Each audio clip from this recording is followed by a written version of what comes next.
नमस्कार, मैं Archana Mishra Lalbagh girls inter college के यूट्यूब चैनल पे आप सभी का बहुत बहुत स्वागत करती हूँ। और आज का जो हमारा विषय है वो क्लास 9th का ज्योग्राफी है। और क्लास 9th का लेसन 2 हम लोग काफ़ी कंप्लीट कर चुके हैं, जिसमें कि पिछले लेक्चर में हमने हिमालय के बारे में पढ़ा था। आज हम पढ़ेंगे कि हिमालय के किन 3 भागों में बांटा गया है। तो चलिए देखते हैं हिमालय को किन 3 भागों में बांटा गया है। पहला है हिमालय यानी हिमाद्री, हम पढ़ चुके हैं। फिर है निम्न हिमालय यानी हिमाचल, और तीसरा है शिवालिक। तो हिमालय के बारे में हम पढ़ते हैं। इसमें सभी मुख्य शिखर हैं, यानी जो प्रमुख जितने भी पर्वत है वो इसी श्रेणी में आते हैं।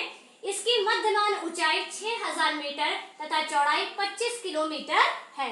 यहाँ जितने भी पर्वत पाए जाते हैं उनकी लगभग औसतन ऊंचाई जो है 6000 तक की पाई जाती है। ये वर्ष भर बर्फ से ढका रहता है। अभी क्योंकि ये हिमालय के ऊपर रहता है, कश्मीर के आसपास का क्षेत्र है, ऊपरी क्षेत्र है, इसलिए वर्ष भर ये बर्फ से पूरा ढका हुआ रहता है। यहाँ सबसे ऊंचे पर्वत शिखर स्थित है। प्रमुख बात है क्योंकि सबसे ऊपर है, इसलिए सारे ऊंचे पर्वत जो भी है वो इसी क्षेत्र में पाए जाते हैं। एवरेस्ट, जैसे कि एवरेस्ट, कंचनजंगा, मकालू, धौलागिरी आदि प्रमुख श्रेणियां हैं, ये पर्वत है जो यहाँ पर पाए जाते हैं। और यदि संसार में सबसे ऊंचे पर्वत की बात की जाए तो वो आपका एवरेस्ट है, और यदि भारत में बात की जाती है तो आपका कंचनजंगा है। दूसरा आते हैं निम्न हिमालय या हिमाचल।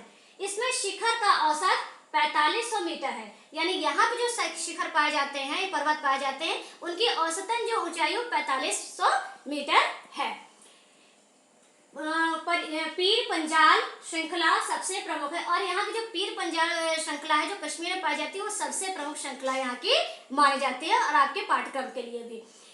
इस पर्वतीय क्षेत्र में घास के मैदानों को कश्मीर में मर्ग तथा उत्तराखंड में पयार के नाम से जाना जाता है। यानी यहाँ पे जो घास होती है इसको कश्मीर में मर्ग के नाम से तथा उत्तराखंड में इसको पयार के नाम से जाना जाता है।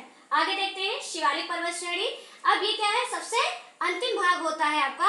आप जब हम मैप के बारे में चर्चा करेंगे तो उसमें हम इसको थोड़ा डिटेल में देखेंगे। ये आपका बाहरी भाग है, ऐसे पहला, फिर दूसरा और ये तीसरा भाग आपका है। शिवालिक यह सबसे बाहरी भाग है। इसकी औसत ऊंचाई 1100 मीटर है। हिमाचल से शिवालिक के बीच की घाटियां, यानी हिमाचल से शिवालिक के बीच जितनी भी घाटियां पाई जाती हैं उन्हें दून के नाम से जाना जाता है, जैसे कि देहरादून। अब इसकी अगर हम इसकी बात करें तो अगर हिमालय की बात करें तो हिमालय आपका ये क्षेत्र कहलाता है जो यहाँ पे है। फिर निम्न हिमालय ये क्षेत्र कहलाता है, और जो शिवालिक श्रेणियां हैं वो यहाँ पर पाई जाती हैं। ये आपके तीनों प्रमुख भाग हो गए हैं। अब हिमाचल से ज्ञान में पढ़ लिया, फिर इसके बीच की घाटियों को दून कहते हैं, ये भी आपने देख लिया।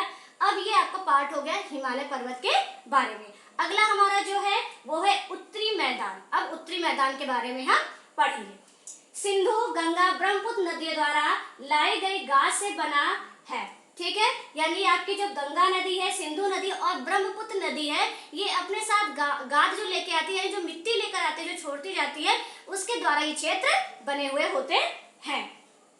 ये जलोढ़ मिट्टी का बना है, यानी ये जो मिट्टी होती है जलोढ़ मिट्टी, जो जिसके बारे में हम बताएंगे कि जलोढ़ मिट्टी क्या होती है, सबसे उपजाऊ मिट्टी होती है जो खेती के लिए सबसे प्रमुख मानी जाती है।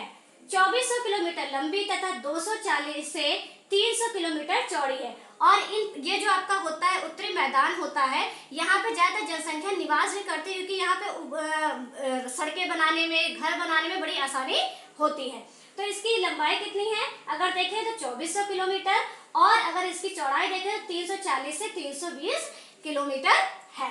आगे देखते हैं यह सघन जनसंख्या वाला क्षेत्र। सघन का मतलब है जहाँ ज्यादा से ज्यादा जनसंख्या निवास कर सकती है, क्योंकि यहाँ पर कोई भी ऊंचा नीचा खालीपन नहीं पाया जाता है, इसलिए आराम से यहाँ पर निवास किया जाता है, और सबसे उपजाऊ क्षेत्र इसी को माना जाता है। अब जो आपका ये उत्तरी मैदान है इसको 3 भागों में बांटा जाता है, जो कि है पंजाब का मैदान, गंगा का मैदान और ब्रह्मपुत्र का मैदान। पंजाब का आपका पंजाब जो है वो इधर पाया जाता है, उसके बाद गंगा का मैदान और ब्रह्मपुत्र आपका इधर। तो गंगा पंजाब का मैदान क्यों है, क्योंकि वो सिंधु नदी की लाई गई गादों से बना हुआ होता है। फिर है गंगा का मैदान, गंगा के द्वारा लाई गई जितनी भी गाद होती है उसके द्वारा ये क्षेत्र बना हुआ होता है और बहुत उपजाऊ क्षेत्र में आता है। अब इसमें कौन कौन से राज्य आते हैं, आपके हरियाणा है, उत्तर प्रदेश है, दिल्ली है, जहाँ पे अधिकतर जनसंख्या निवास भी करती है। फिर है ब्रह्मपुत्र नदी। ब्रह्मपुत्र नदी द्वारा लाई गई गादों से ये क्षेत्र बना होता है और ये क्षेत्र इधर आता है जैसे कि आपका असम राज्य है। जब हम मानचित्र में इन चीजों को करेंगे थोड़ा हमें आसानी रहेगी। अभी के लिए फिलहाल ब्रह्मपुत्र क्या है, आपकी ये वाली मिट्टी आपको जो होती है वो यहाँ पर पाई जाती है। अब अगले लेक्चर में बच्चों हम पढ़ेंगे कि जो आपका उत्तरी मैदान है इसको और किस आधार पर बांटा जाता है। तब तक के लिए धन्यवाद।